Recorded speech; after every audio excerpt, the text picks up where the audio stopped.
You know, the scariest Dragon Ball Z villain for me was always Cell.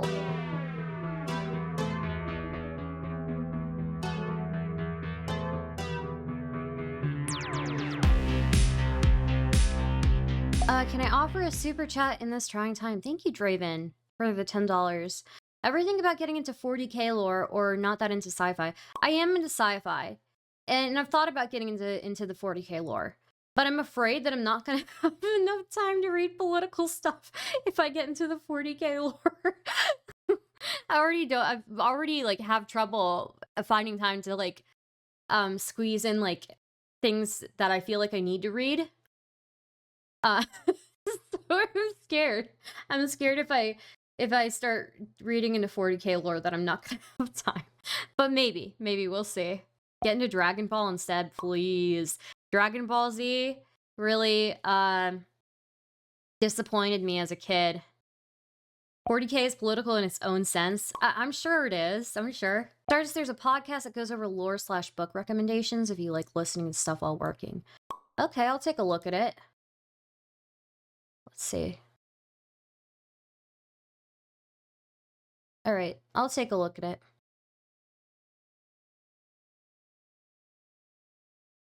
A genocide is that if I find a legislator. The reason why DBZ let me down is because I watched DBZ for years, okay? As a fan of DBZ, okay? I was a huge fan. I would watch it every day because I would come home from school and the first thing I'd watch on the TV is DBZ and then Sailor Moon, right?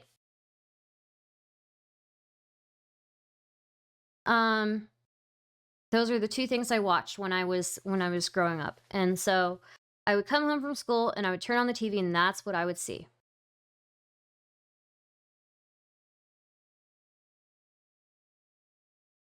And for years I watched it and I thought, they have all these male characters. I'm sure they'll bring a female character in who's a Super Saiyan at some point. And so new season after new season kept coming, right? And I enjoyed the seasons. I enjoyed the character stuff. I knew that it was, it was going to take some time for them to have a female character, but I had faith that they would. Finally, they get a female character who has a Saiyan bloodline, right? Pan. Finally. And you know what they did? This was the last straw on the camel's back. This is what made me lose all faith.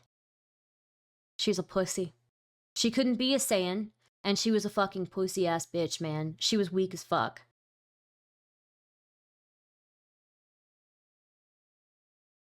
That was the last thing. I was like, oh my god. I was so excited when I saw that they had a girl in the newest season. I was so excited when I saw a girl in that new season. Android 18 was pretty awesome, but I was waiting for a Super Saiyan girl.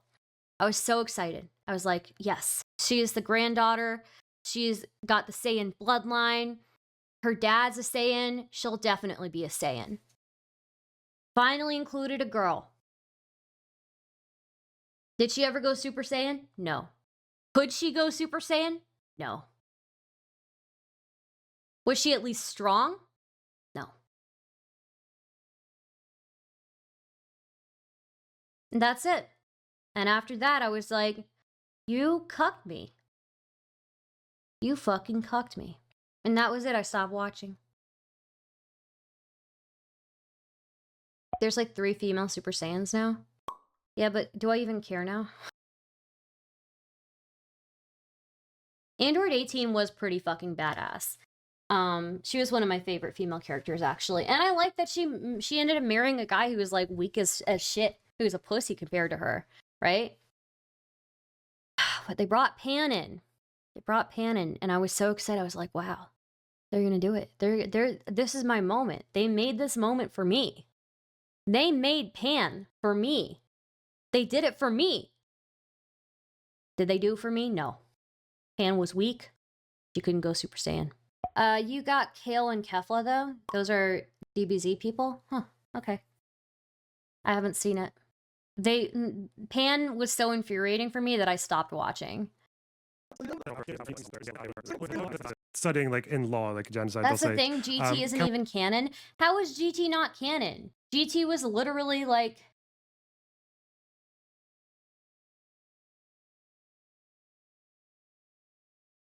How is GT not canon? The author of original and Z mangas didn't write GT. The true continuation is Dragon Ball Super. Okay. I didn't know it wasn't canon. All I know is that I got excited.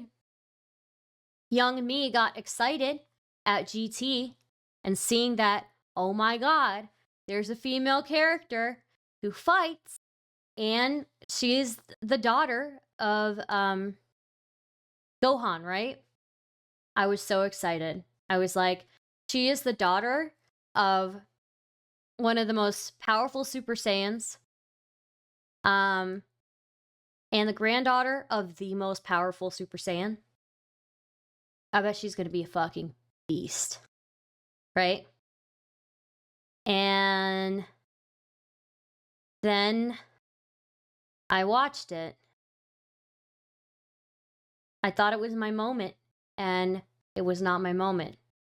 I watched it, I learned what I learned about Pan, and I turned off the TV and I never watched DBZ again after that.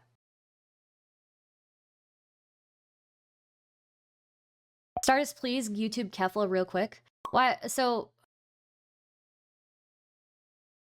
where does Kefla come from?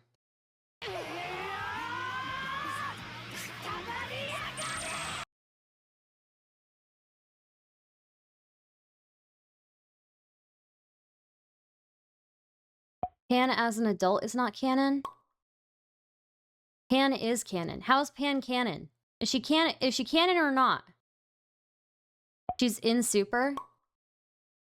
So Pan is in Super and still not a Super Saiyan? Is she still a sucky?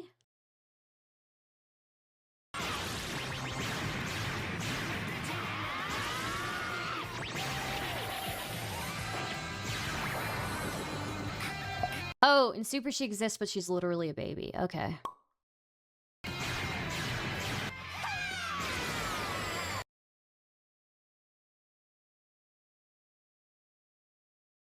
Okay.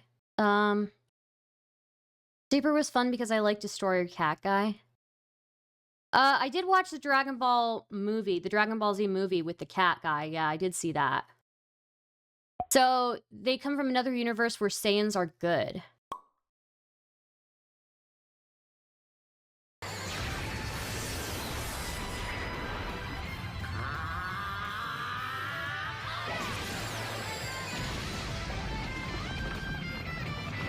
Why is she and Goku fighting? Why are Kefla and Goku fighting? Is she evil? Or did Goku become evil?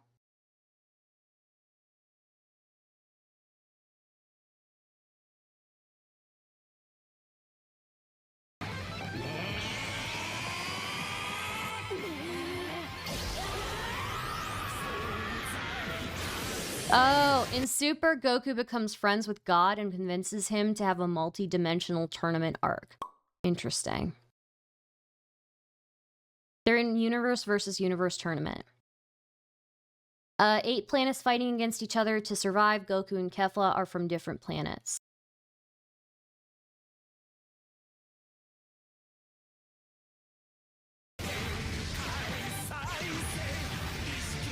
A lot of the supporting characters got derailed in Super, I feel like, because became super fucking boring for me. That it's just a Goku jerk-off. Well, everything in DBZ turns into a Goku jerk-off. Except for the one right before GT, where Gohan ends up, like, becoming really strong and taking his father's role, basically.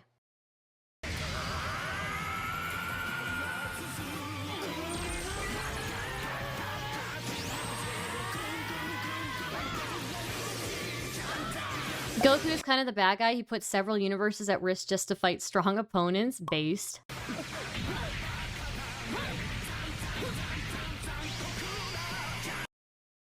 Dude, why is YouTube doing this to me? How did this get derailed so badly? Chinese cartoons, how did this get derailed so badly? Sorry, Jesus Cow.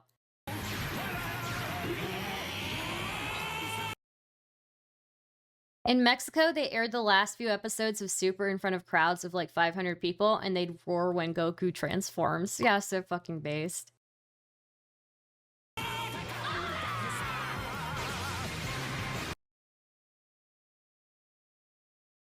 The universes that lose literally get erased, and it's all because Goku wants to fight. Holy shit. So then all the universes get erased? That sucks. So she dies, basically? She's kind of hot. I like her. Goku's worse than Hitler? Jesus Christ, Vlad. No, Android 17 wishes them back. The universes end up surviving, but still he's a dick. This show is like 3 minutes of fighting with 5 episodes of screaming. It's very true, Haas. It's okay though, because they used planet-sized Dragon Balls and Uber Shenton to wish them all back at the end. They still died. The only reason whoever gets stronger is to meet the challenge, and the only reason you'll ever meet the challenge is because he wants to get stronger. It's perfection. She's a fusion of 2 Saiyans, and one is the female version of Broly. So you're telling me, what you're telling me right now, Draven, is that even in Dragon Ball Super, it takes 2 female Super Saiyans to equal 1 male Super Saiyan? Really? So you introduced Dragon Ball Super to cuck me once again. No, they made Goku unbeatable with Ultra Instinct. Ultra Instinct. He has the power of a literal god, and they're both like teen Gohan age. So Goku decides to fight with a bunch of people who are not as strong as him. Goku's different, he's just anime Jesus. They're 2 sisters in an alternate universe who are SSJ. They fought the strongest SSJ alive. Goku reaches Ultra Instinct, and without it, Kefla would have destroyed him.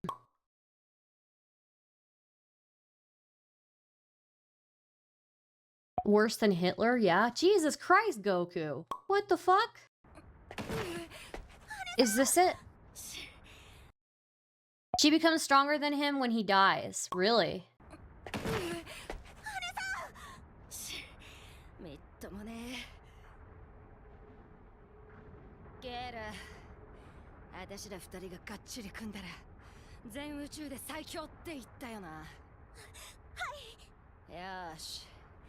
They're super fucking ripped too.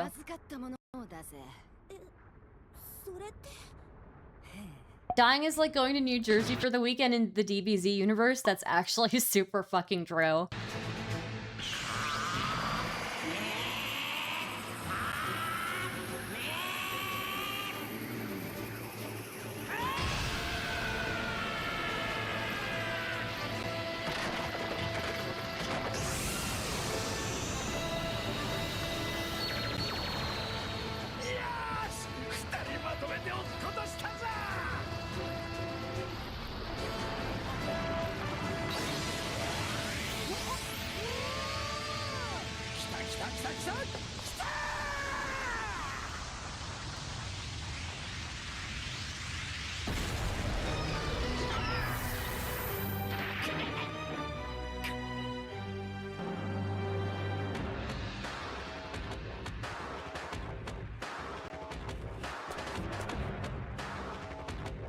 Red hair is Super Saiyan God. Blue is Super Saiyan God.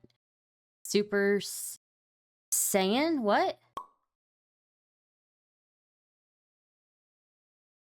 Oh, okay. In DB Super, they progressed to where they literally call them Super Saiyan God.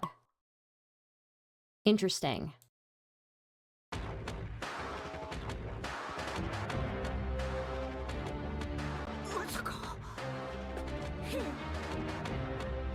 And she's kind of cute.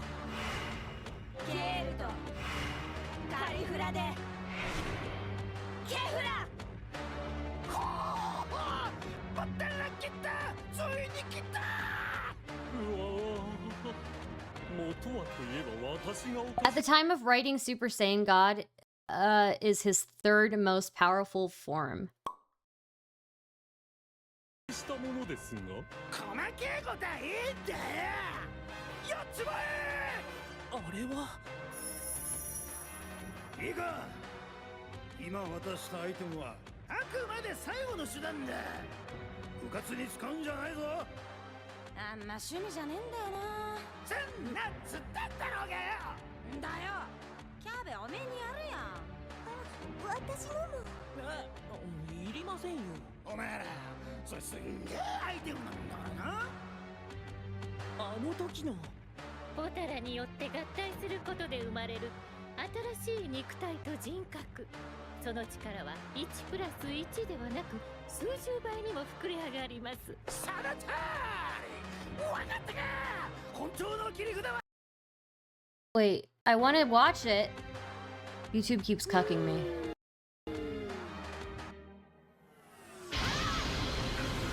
Oh, dude, she's super cute.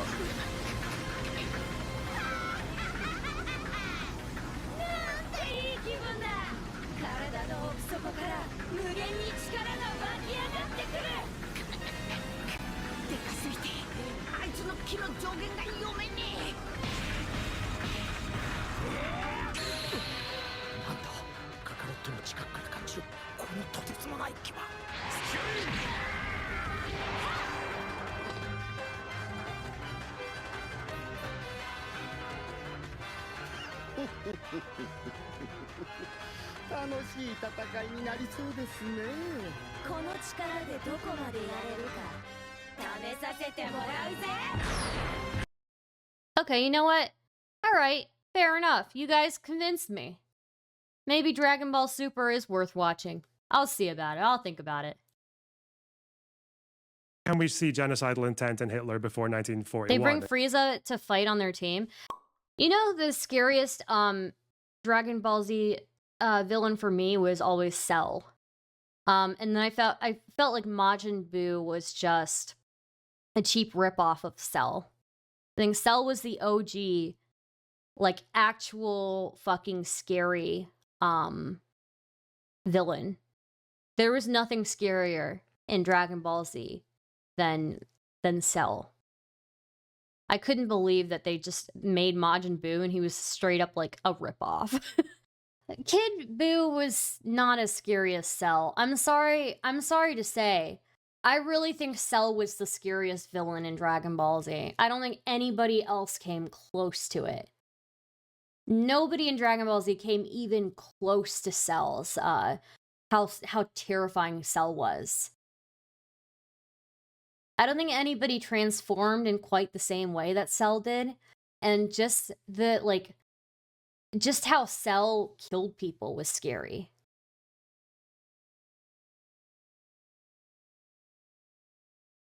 Different. It's just really weird. That's why they would say Cell literally stood in one place for a year and waited to beat their ass. So true. Cell's jawline was the main villain of DBZ. Jeez, dude. I can't believe I'm getting fucking stun locked on DBZ lore. I'm Krillin waiting for my Android 18.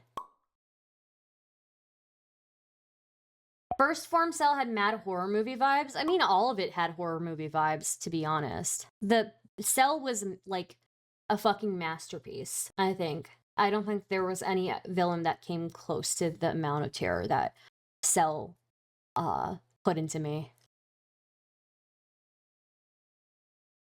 Cell's intro, where a whole town disappeared and all that were left were the clothes, was something straight from a horror movie. Yeah. You know what? You're right. I forgot about him a little bit. Literally sucked people's lives from their bodies. Yeah. Yeah, he really did. Cell, and all would be left is like their skin, basically. It would be just like a sack of skin.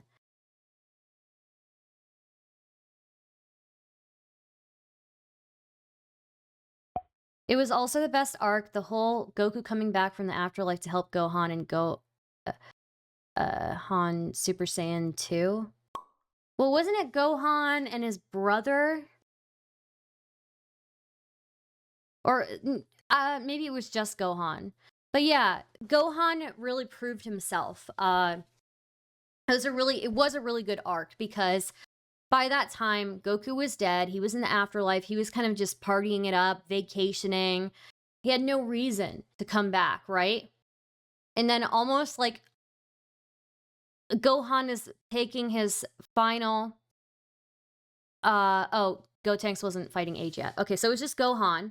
Gohan trained and became so powerful that he could, like, eventually, you know, you could see Gohan really starting to fill his father's shoes, right? But he still wasn't powerful enough for Cell, right? And then Goku came back from the afterlife just to aid his son in a really moving moment towards the end. So, yeah, and you could really see like the buck being passed down from father to son.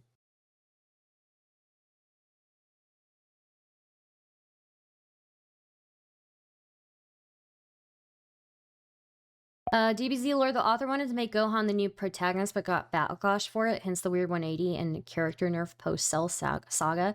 Yeah, no, GT was fucking weird because Gohan stopped fighting.